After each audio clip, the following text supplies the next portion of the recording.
ሰላም የቴክ ቪዥን ቤተሰቦች እንደምን አላችሁ? ዛሬ በተለየ ሁኔታ የምናየው እንዴት HTML ኮንተንትን ጃቫስክሪፕትን በመጠቀም መቀየር እንችላለን የሚሉትን ነገሮች ነው በሰፊው ለመዳሰስ የምንሞክረው።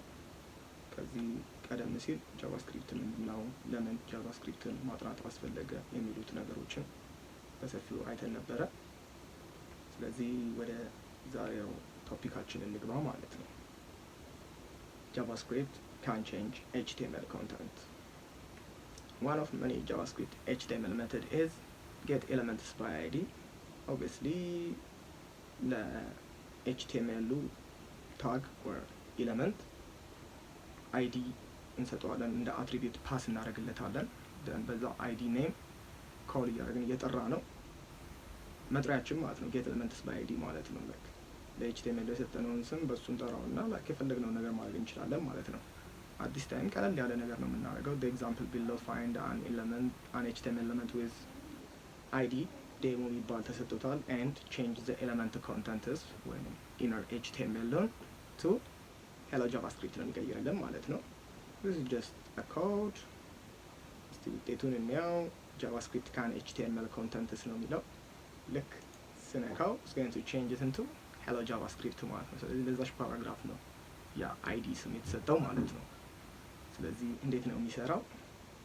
document.getElements by ID then ፓስ ያደረግንለት ዴሞ የሚለውን ከዚህ በፊት ለኤችቲኤምኤል የሰጠነው then inner HTML ብለን we are going to pass like string ነው ፓስ ያደረግንለት ማለት ነው። ስለዚህ ስለ string ሰምታችሁ ማታውቁ ከሆነ string በሁለት አይነት መንገድ መጠቀም እንችላለን። ሲንግል ክሎት ወይንም ደብል ክሎት። ሚክስ አፕ ብቻ አታርጉት። ሚክስ አፕ ካልሆነ የፈለግነውን መርጠን መጠቀም እንችላለን ማለት ነው። ስለዚህ ሊትራሊ ኮድ እንዴት እንደሚሰራ በደንብ እንየው ማለት ነው። እናጥፋውና አብረን እንስራው። ስለዚህ እሱን የሚሰራ ኮድ ከዚህ ፓራግራፍ ጀምሮ እስከ በተኑ ያለው ነው። እናጥፋው። አሁን ምንም የለም። then let me create just paragraph.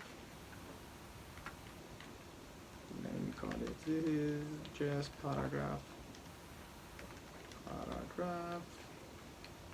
then let me close the bracket. ሌላ ምን ክሬት ላርግ በተን ያስፈልገናል። በተን ክሬት ላርግ it's going to say click me to change HTML content ምናምን የፈለግነው ማለት እንችላለን። በተን ስሙ ሲረዝም ግን በጣም ነው የሚያስጠላው። ስለዚህ እንደዚህ አይነት ነገር ይሁን። ስለዚህ ይሄ በተን ሲነካ ማለት ነው ትሪገር የሚያደርገው ይሄን ፓራግራፍ እንዲሆን ለዚህ ፓራግራፍ ምን ፓስ አድርግለት ማለት ነው። require ID ማለት ነው። ID ማስገቡለት የተባለው ID እናስገባለት። ለሚኮለት ዴሞ የፈለጋችሁትን መጥራት ይቻላል። እሱ ብዙ ማተር አያደርግም። then በሱ ስም ገብተን አሁን ብንነካው ምንም የሚያደርገው ነገር ሊትራሊ ስለሌለ ማለት ነው። if I click it like ምንም ትሪገር የሚደረግ ነገር የለውም ማለት ነው። ስለዚህ ይሄኛውን በተን ፕሮግራም እንጻፍለት ማለት ነው። ስለዚህ በተናችን እንደዚህ አይነት ነገር ቢሆን ሜክ ሴንስ ይሰጠናል ኮዱን ለመጻፍ እንዲነበበን። እሺ ስለዚህ ኦን ክሊክ ሲነካ ምንድነው የሚለው? ቅድም እንዳለው ዶክመንት ዶት if I didn't misspell it like let me check it ማለት ነው። ከላይ ስላስቀምጥ ነው ቅድም this is document dot get element by ID then the bracket ውስጥ we are going to pass it like literally ስሙን dot inner HTML ስለዚህ ውስጡ HTML I think ካፒታል ነው።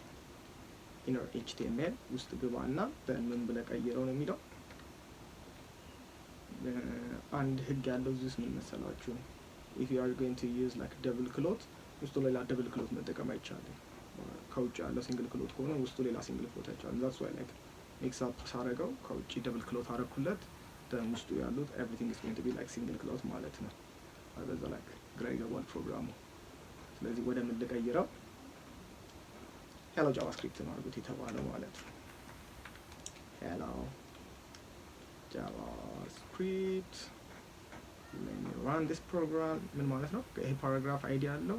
ይሄ በተን ሲነካ ይሄንን አይዲ ፈልግና ውስጡ ያለውን ኮንተንት just hello javascript አድርገው ነው it's going to change it into hello javascript ግን ሊትራሊ ውስጡ ጽሁፍ ስላለው ብቻ እንዳይመስላችሁ። እስቲ let me remove ይሄንን ነገር remove ባደርገው ይሄ ቦታ ምን ይሆናል ማለት ነው? shift ያደርጋል ወደ ላይ like ምንም ኤግዚስት ያደረገ ነገር ስለሌለ just paragraph አሳይን አድርጌዋለሁ ውስጡ ምንም ኮንተንት የለውም። ስለዚህ ይሄ ባዶ ቦታ ሆነ። when I click it ኤግዚስት ያደርጋል ማለት ነው። ስለዚህ like ግዴታ ውስጡ ጽሁፍ መሆን አይኖርበትም ማለት ነው። እዚህ ፓራግራፍ ውስጥ ገባና ሊትራሊ በቃ ይሄንን ነገር እሱ ቦታ ላይ ሪፕሌስ አድርገው ነው እያልን ያለ ነው ማለት ነው። ስለዚህ that's how we're going to manipulate የኤችቲኤምኤል ኮንተንትን ጃቫስክሪፕትን በመጠቀም ማለት ነው። think this one is easy። በቀጣይ ቪዲዮዎቻችን ደግሞ አትሪቢዩት እንዴት እንደምንቀይር በጃቫስክሪፕት ሲኤስኤስ እንዴት ማኒፕሌት እንደምናደርግ በሰፊው እናያለን ማለት ነው። that's all about ያው ኮሜንት ካላችሁ ከስር ዲስክሪፕሽኑ ላይ ጻፉልን። if you like this channel ለሰዎች ይጠቅማል ካላችሁ subscribe it and like it ማለት ነው። bye bye guys